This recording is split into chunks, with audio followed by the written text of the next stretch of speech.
parar a história, neste caso antes dos humanos aparecerem, e não vemos que os animais tinham valores tipo beleza, justiça, é só instinto, é só natureza. Portanto, como é que, se não existiam antes de nós, se não existiam antes dos sujeitos, como é que é possível que os valores sejam objetivos? A pedra é objetiva, a pedra sempre existiu, a pedra sempre foi assim.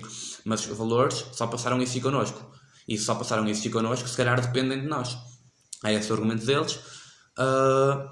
E um contra-argumento que fizeram, mas que na verdade não é assim muito forte, é que as cores, por exemplo, também. Calma. Exato, ok. Para nós vermos cores, é preciso haver um sujeito também. No entanto, vários sujeitos, se não forem daltónicos, vão olhar para a mesma cor e vão dizer objetivamente isto é azul, isto é verde, isto é vermelho. E portanto, os valores, apesar de também precisarem de uma relação com o sujeito, podem, segundo os objetivistas, não variar. E por fim, argumentos a favor do relativismo, temos a tolerância. E a crítica também é tolerância, eu já vou explicar. Então, os relativistas dizem, e os objetivistas dizem, ok, mas nós não sabemos se nós estamos certos, e nós não sabemos se vocês, objetivistas, estão certos. Portanto, na dúvida, mais vale ser subjetivista e relativista cultural como nós, do que estar a ser intolerante com as pessoas, a achar que os muçulmanos são inerentemente maus e a excluí-los por causa disso. Estes dizem que, como a tolerância é uma coisa boa e deve ser sempre apregoada, então devemos respeitar toda a gente. Por já que estamos na dúvida sobre se eles têm razão ou nós temos razão, vamos respeitar na mesma. Qual é a crítica a isto? A crítica é que eles dizem que tudo é relativo, mas a tolerância é objetivamente boa. A tolerância é sempre boa. E pronto, relativismo é isto. Agora, sim, já para não falar que se aceitarmos o subjetivismo, vamos ter que aceitar mutilação genital feminina no Médio Oriente. E nós, enquanto civilização ocidental e seres pensantes, achamos que isso está errado. E que é uma coisa cultural, mas que deve ser mudada. Quanto ao objetivismo, temos a capacidade explicativa. E eles dizem que os valores são objetivos porque nós podemos falar sobre eles, podemos argumentar e podemos hierarquizá-los. Podemos dizer este valor é melhor que aquele, este valor é melhor que aquele.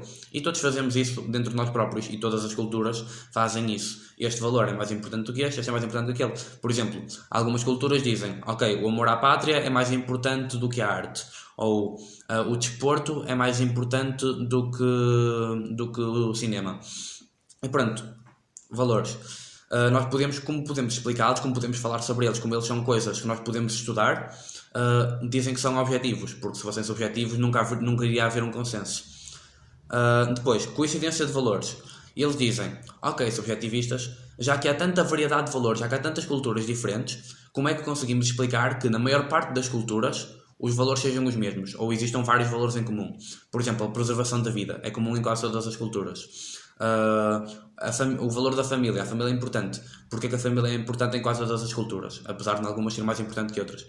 E pronto, não conseguem explicar-nos porque é que não há um país ou uma nação que seja completamente obcecada com cinema. Hollywood não é uma nação, acho eu. E pronto, então eles argumentam que por os valores coincidirem tanto tem que haver algo subjetivo, mesmo que possam variar um bocado de pessoa para pessoa e de cultura para cultura. Há uma raiz subjetiva, há um pilar que atrai os valores todos atrai as pessoas todas para terem certos valores. E depois temos a dissidência, que não é um argumento a favor do objetivismo, mas é uma das coisas mais fortes que eles têm contra o relativismo, é que se depende de cultura para cultura, se no Médio Oriente isto é bom, aquilo é mau e aqui tanto faz, porque é que se formos ao Médio Oriente vamos ver pessoas dentro da cultura deles que não concordam com aquilo? E porque é que nós na nossa sociedade temos, por exemplo, vamos imaginar que o valor mais importante é a justiça, porque é que encontramos pessoas que acham que a justiça não é assim tão importante e que se calhar a liberdade é mais importante?